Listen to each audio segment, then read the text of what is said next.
میرا نام محمد مہتاب اتاری ہے، میں لاہور سے تشریف لایا ہوں جی۔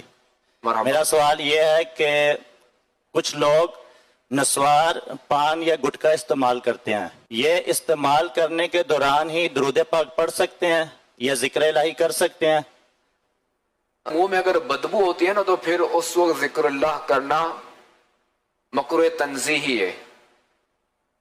اور مسجد میں بیٹھ کے نسوار یوز کر سکتے ہیں؟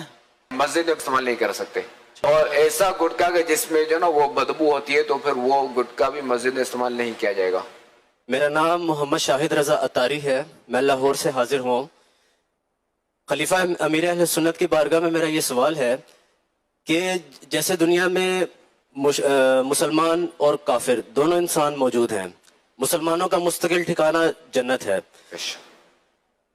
تو اسی حوالے سے ارشاد فرمائیے کہ جنات کے حوالے سے کیا حکم ہے؟